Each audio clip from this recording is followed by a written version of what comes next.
Where's the money going to come from? Because if you've got money coming into a business, then guess what? You can keep breathing. You can keep fighting another day. If there's no money coming in, then it starts to strangle the business. So for me, it was like getting really passionate about trying to help people understand that. And at the end of the day, every business is selling something. Right. Everyone's selling something, but if you don't know how to sell what you're selling, you're not going to get those clients into your business. So for me, I became really passionate about making the priority for these businesses to focus on sales, focus on revenue, and make that change. And when I did, and people really bought into that process, what then happened is they started to get huge results.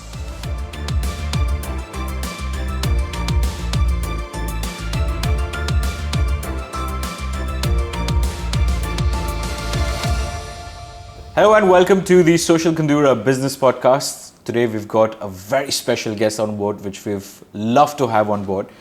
He goes by the name Spencer Lodge. Welcome to the show, Spencer. Thank you for having me. Spencer now comes from a lot of things that he does apart from podcasts. He does a lot of coaching. He's also a very well-known person in the community when it comes to creating more value for people. Not just for content and stuff, but to really change their lives. Mostly he's known for writing his book, Making It Happen, Not Make It Happen. And I really like the artwork that you've done for the book as well. It's like making it happen.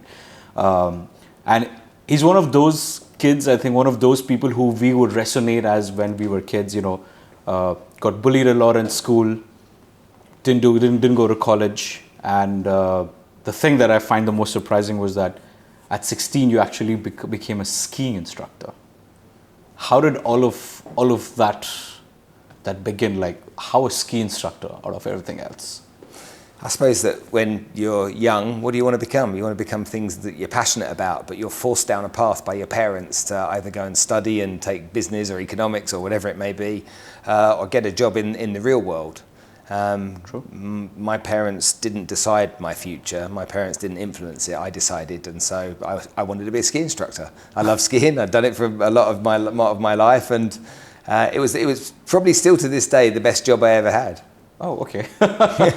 And do you think that when you teach someone, obviously, when you're teaching itself, I don't think it's something that can be taught. It's something that comes from within. Teaching is helping people.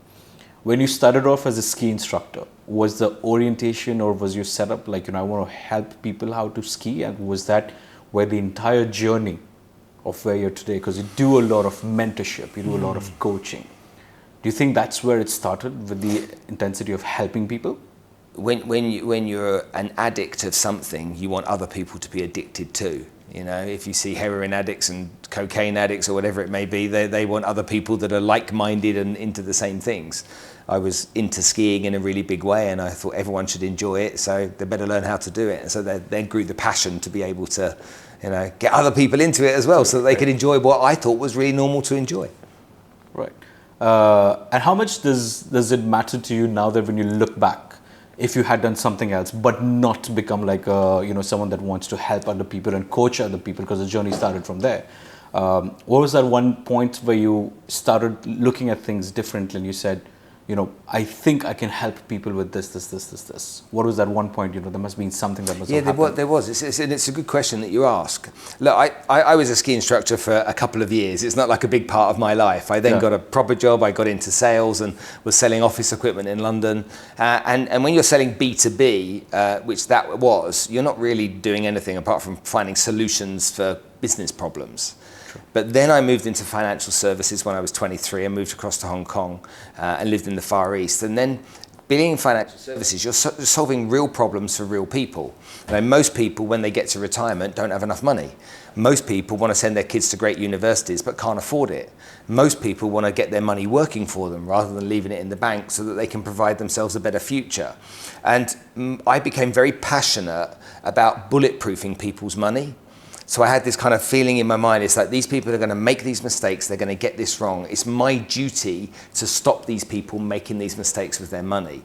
And so that became an all-consuming part of my life. Everybody that I met, I was fascinated with, because a lot of people would just assume he's got the expensive car and he's got the nice clothes, he must be doing well.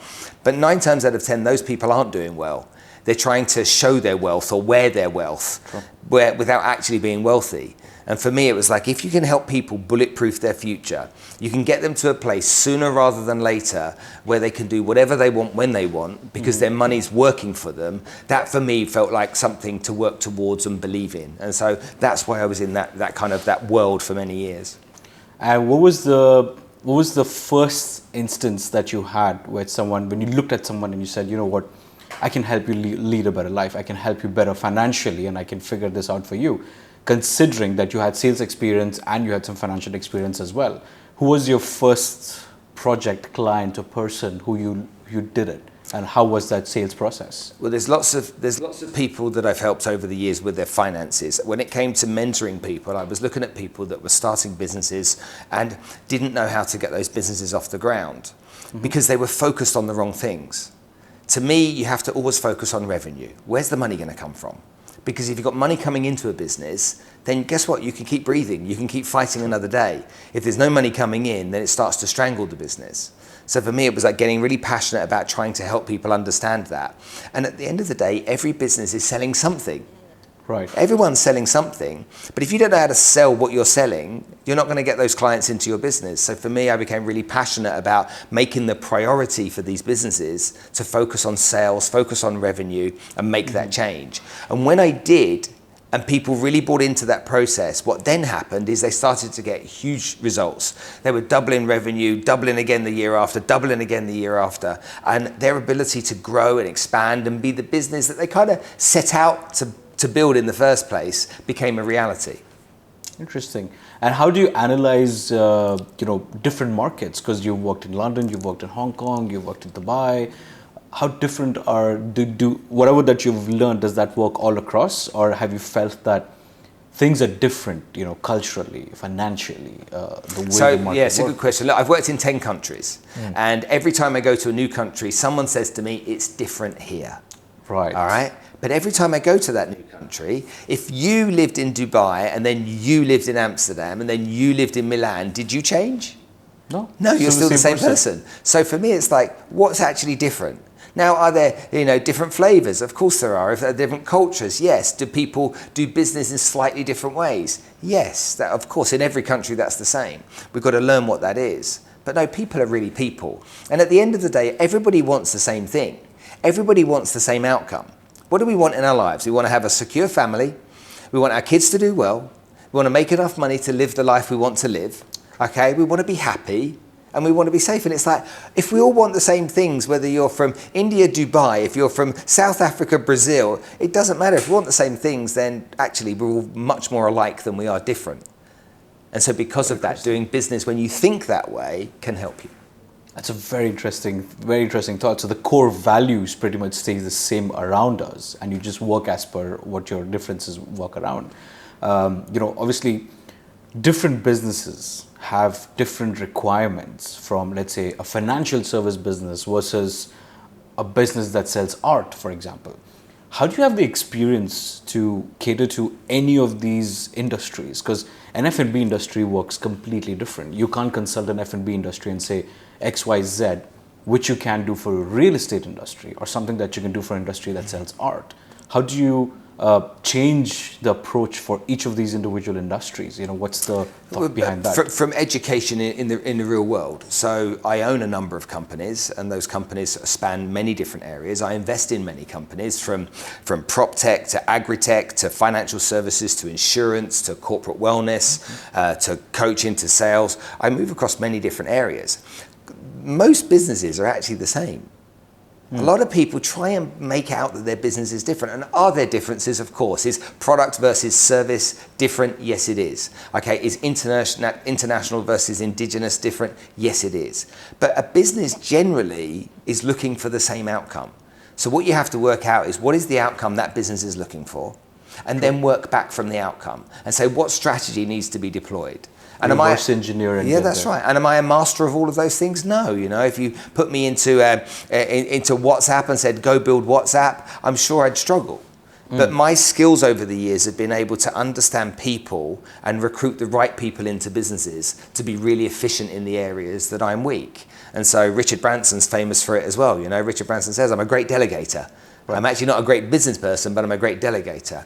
I just think I have one or two key skills. One of them is sales, and the other one is finding really good people. And when you find really good people, you end up working with very talented people that are much better than you in real life, really.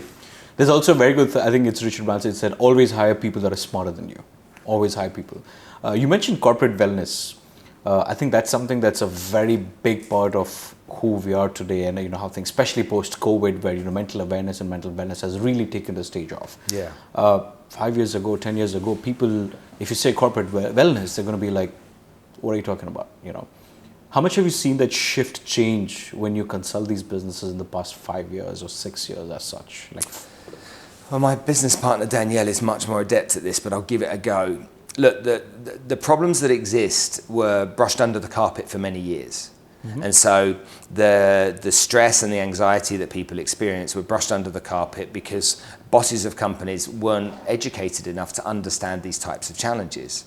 We saw people in COVID have to spend time at home alone for weeks on end.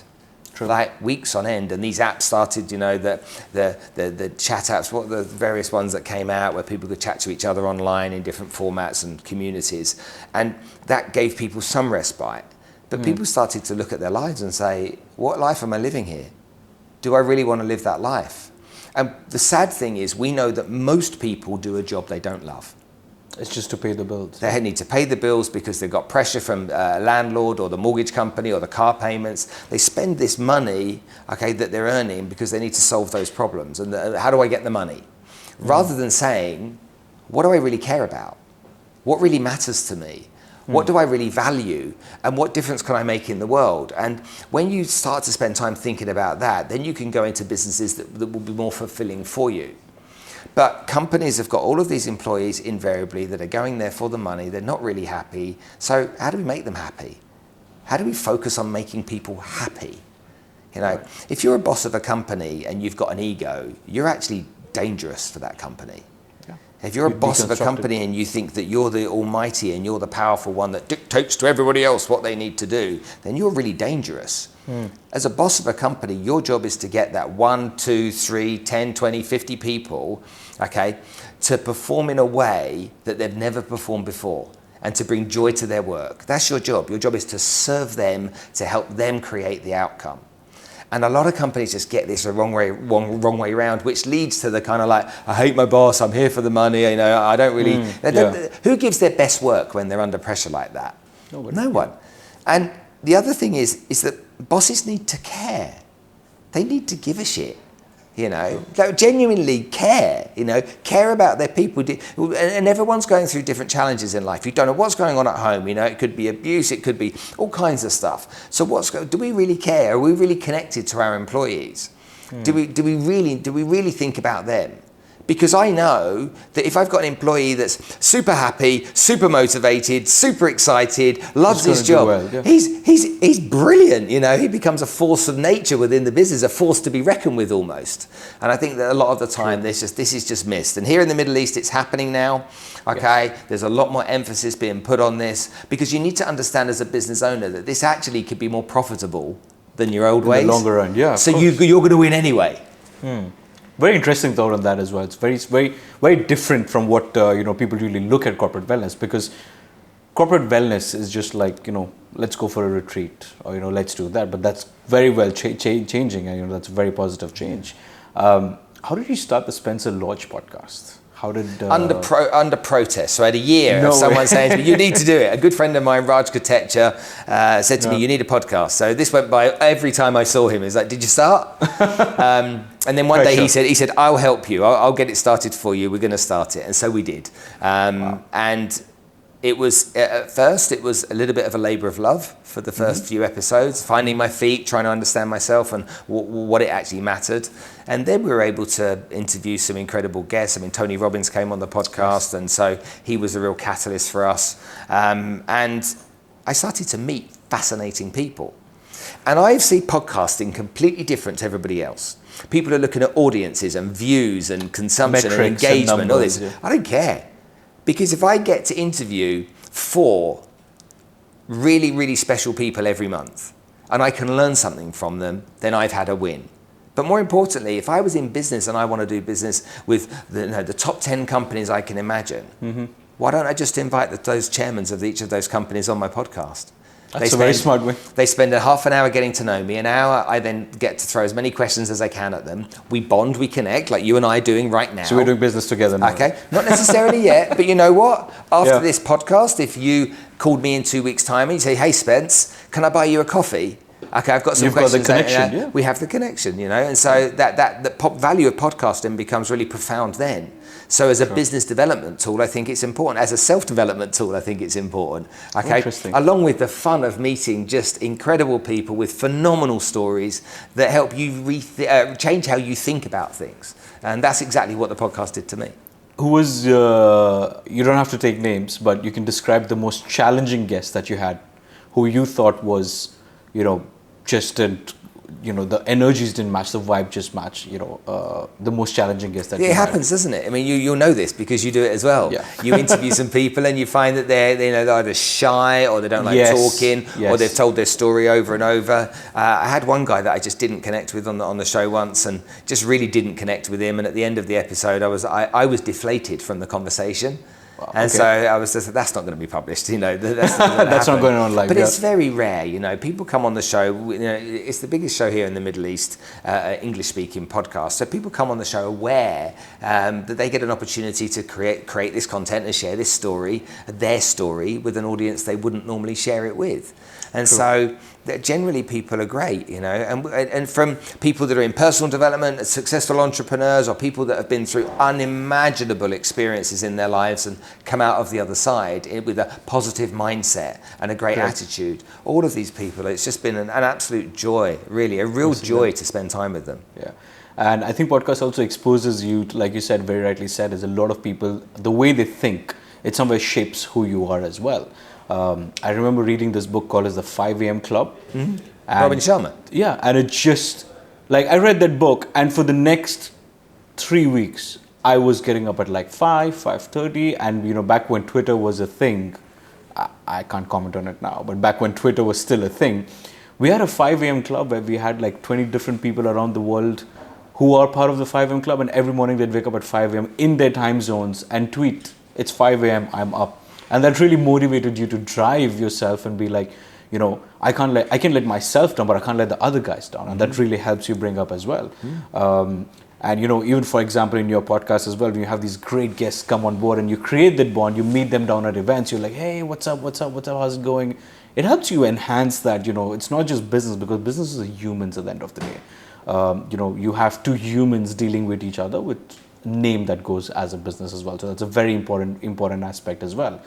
A lot of what you also do is sales as well. You do a lot of sales coaching, you do a lot of sales mentorship, you do a lot of sales consulting as well. How different is sales from understanding behavioral aspects of persons? Is there a correlation between how the person behaves, who the person is, to whether you can close or not close the deal? That sales is like anything, it's a skill. And it's the most misunderstood skill that exists on the planet. And it's disrespected enormously. Salespeople are disrespected every day by people. And I find that really disappointing, because if you take a company, take any real estate brokerage here and you removed their salespeople, what would you have? Nothing. Exactly. You take any media company here and you remove their salespeople, what do they have? Nothing. Yeah. Nothing. You take Facebook, which sells ads, and you remove the sales, what have you got? Nothing. Just a big company, yeah. Okay, you take a law firm in the DIFC with no clients, what have you got? Nothing. You got a bank that doesn't sell credit cards or whatever it is, what do they have? Nothing. The reality is, businesses need great salespeople and great sales structures and processes. And I believe that it's really important that everybody takes that seriously. The sad thing is that most businesses don't take that seriously. And most mums and dads try and get their kids away from being involved in sales by sending them down the path of being an accountant or an engineer or something miserable like that. Sales is fun, it's exciting, you meet new people, you go to different places all the time. And the greatest thing about sales is you're in control of your income. You don't have to be stuck with a salary that you've got to live your life by. If you work really hard, you'll get paid more. If you make more sales, you'll get paid more. So you then own the outcome of your situation. So it's so critical to business. It's just a shame that most people look down their nose at salespeople and don't give them the respect they deserve. So your sales, when you do those sales pitches or when you do those sales journeys, when you teach people how to do that, what are the 2 or 3 most important things that you cover when you talk about sales? So sales isn't about talking. Sales is about listening. Okay, your job is to establish the need of the person that you're talking to. That's what your job is. What do they need? Do I understand enough about what they need? And can I provide it? If lots of salespeople go and approach it by talking a lot, here's my product, here's my service, this is what we do, blah, blah, blah, blah, blah.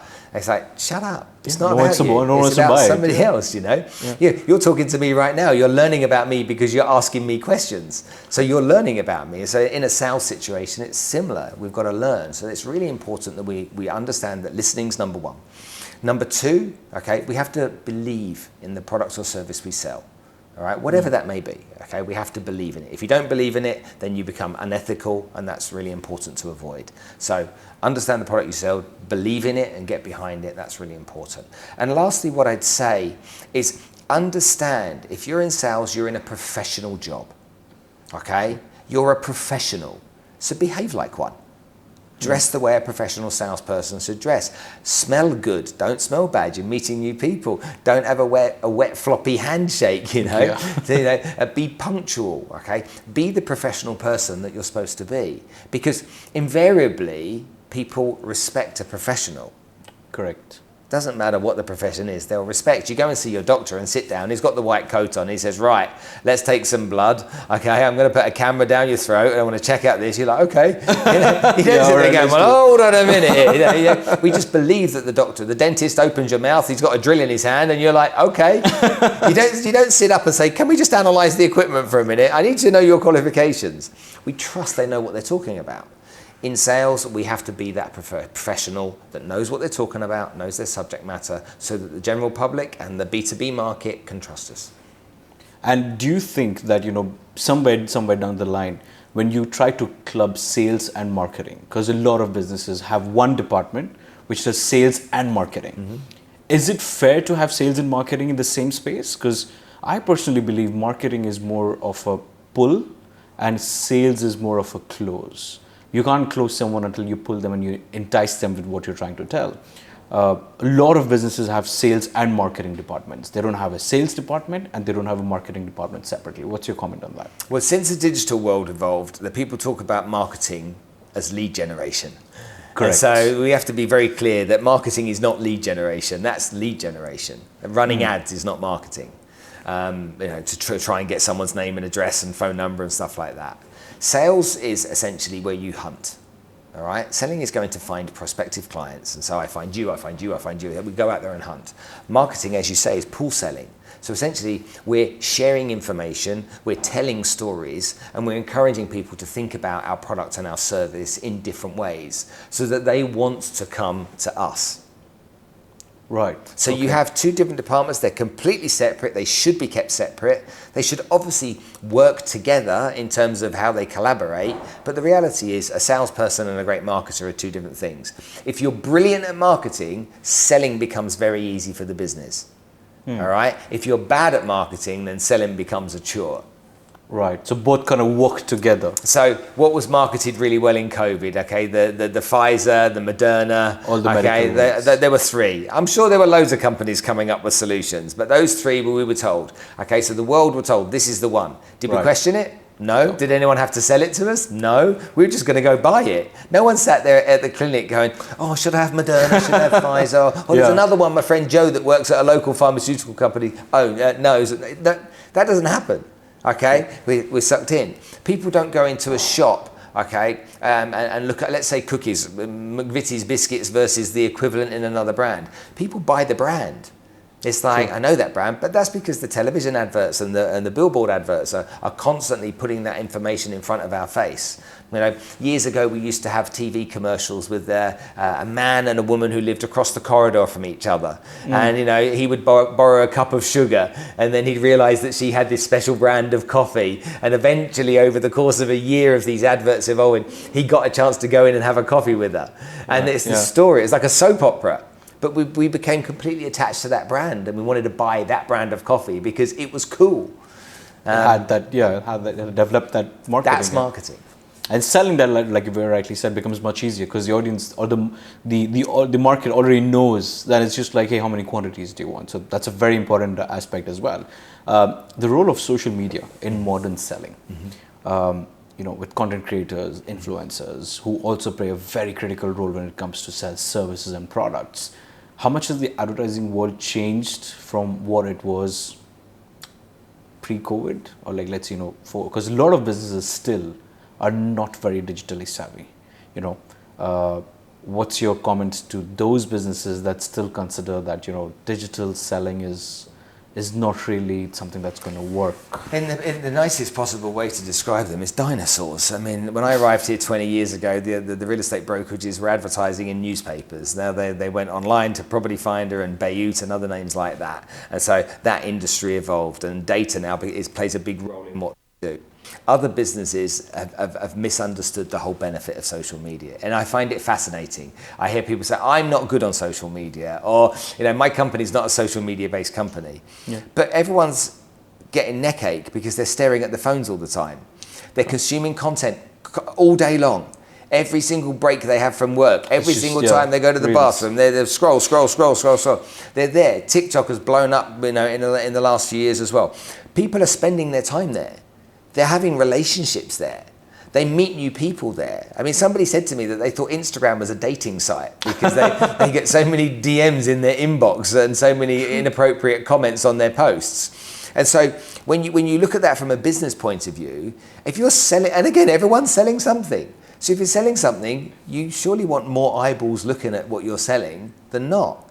Now, do you have to be blatant and just produce adverts where you're like, here's my product and we're amazing? Of course not, it doesn't work. But being a podcaster or being a guest on many podcasts, producing content where you're sharing value and you're really making a difference, getting people to think in a different way, then essentially pushes you up to be an expert. Thought leader. Yeah. And when you become an expert, then people trust the expert, don't they? And so then that drags people away from other competitors you may have to you. And again, let's go back to it. What are we in business for? What's the business being created for? 9 times out of 10, a business is created to make money, have profit, so that the business owners and shareholders can benefit from that. That's correct. In most cases why a business starts. No one starts a business and says, do you know what I want to do? Make no money, okay, and have a load of fun. Right. But then I think you've got to understand moving forward, if you've not got onto the digital journey yet, we're moving away from that already. That's old already. The social media era is slowing down. Web 3 is where it's going to be. Yes. Now, the gamers know that because they live in that space. The people that aren't gamers don't. But we move into a world of virtual reality, and that world of virtual reality will be even more immersive than anything else. People now can play racing car games and FIFA football games and order their pizza while they're playing the game and it gets delivered to the door. They can already do stuff like that. So it's just going to become more and more immersive. And the more you fight it, the more you realize that you're becoming the dinosaur in the room. You have to go with that evolution of technology and how people's behavior changes and adapt as a business and think, how can I use that to help my business grow? Gotcha. Very, very, very thoughtful and very interesting. You run so many businesses, you have so much as well. What does your day look like? What time do you get up? 4:30. 4:30. I'm in the gym every day at 5 o'clock. Wow. So you're before the 5 a.m. club, you're the 4:30 a.m. Yeah, club. I wake up at 4:30, shower, drive to the gym, 5 till 6 I'm in the gym every day. Then come back from the gym and I get most of my admin work done then. I grab a shower, get most of my admin work done then before 9 o'clock. And then depending on what we're doing, I have a business partner called Danielle who is epic. She runs many of the businesses that I own or invest in. She's phenomenal, she's detail focused, she's analytical, she's great in so many ways. And so we have a call every morning together. So it's 8 o'clock-ish, we speak on the phone. She's on her way to work and we catch up with what happened the day before. And then various meetings take place, from podcasts to interviews to we're on the radio this afternoon, and different things that we do focused on getting the businesses where we need to get them. And then with the team that we have, getting the content that we need to produce thought through. Equally important. Because it's that coming up with new ideas all the time, it's that being creative around content. Oh man, It's not easy. It's not easy at all. That's what my book says as well. What's with the algorithm, bro? Yeah, great. Because the algorithm just keeps playing around with everything, It changes every week. There's nothing that you can do about it. That's right. So do you classify yourself as a hyperproductive person? I would classify myself as a hyper person. Okay, not productive. I don't know. I mean, I'd like to think so, but the measurement of that would be people that I work with would tell you that. Right. At what time do you go to sleep? Generally, I'm in bed for 11, asleep at 11:30. So I sleep okay. for 5 hours. Considering that you do so many things, I'd say that's working for you. Because Yeah, people look. say like 8 hours is what you need to sleep. Yeah, but they're talking nonsense. Lazy people sleep for 8 hours.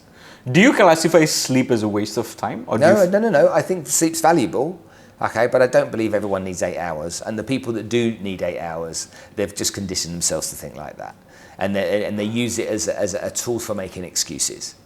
Okay, I need 8 hours, so I can't possibly. How do you start work at 9 o'clock in the morning? That's what I was coming to. It's just nonsense. I mean, it really is. I don't buy into that. Everybody, look, most people are unfit. Right. Most people are unhealthy. Most people suffer some form of mental health challenge. Many people are overweight. And all of those things can be solved. But people want to live in that space. They want to stay in that I'm overweight and I'm a victim, or I'm stressed, I'm a victim state. And it's not. You have to take some ownership of your situation. Change who you are. If you don't like your job because it stresses you out, change it. Okay. If you don't like how you look in a dress or a pair of jeans because you're overweight, you can change it. Now, is it easy? No, of course it's not. But you were the one that decided to eat the donuts for the last 4 years non-stop. You were the one that put yourself there. So you've got to take some responsibility. You're not a victim. And so for me, it's that's really important with people. It's just like, if I get up every day for my mental health, 4:30, I'm in the gym at 5. I never let my trainer down. I'm there every single day because I know some twisted part of me feels really good driving home at 6:15 a.m. from the gym, knowing everyone else is still not out of bed yet. Okay, and it's almost like I've got a one up on the world. I'm taking advantage. You're all still in bed, but I've already finished in the gym. Right. Yeah. And that's and I'm not suggesting that applies to everybody, and it shouldn't. But to me, it's that kind of win. And we need to be confident, and we need to have good self-esteem. And the way we do that is we talk to ourselves.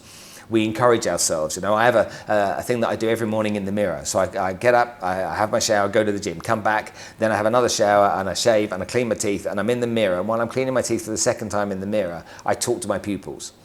I talk to myself about the day I'm going to have today. And some people think that's wacky. That was just going to be my next question. So yeah. But I talk out loud. Okay. I don't talk to myself. I'm talking to myself, but I'm out loud. What kind of day are we going to have today, Spencer? You're motivating yourself, yeah. And it's just that I don't want to have a day that I'm going to have ups and downs. Everyone has ups and downs. How can I level that and make those ups and downs go, and so that I've got more ups, okay, and more level, okay, and more of a level approach to my day. Because if I've got that, I've got a bit of calm, and then I can execute better. So very, very well thought. Thank you so much for spending so much time with us and sharing such beautiful insights on how you function, how businesses work, and there's so much to you that it's just not more than just the person that you are itself. I think drives most of your businesses, or the way that you look at life. I think that's a very important and a very phenomenal thing as well. Thank you for spending so much time with us, and thank you for sharing all those insights. There you have it, guys. It's a very amazing Spencer Losh, and can't thank him enough for spending so much time with him. Thank you, mate. Great questions. Go check out his YouTube and check out his podcast as well. The link's going to be around on these videos. He's interviewed some of the best ones that you've seen, we've heard on the podcast as well. Go check him out, and we'll see you on the next one. Thank you.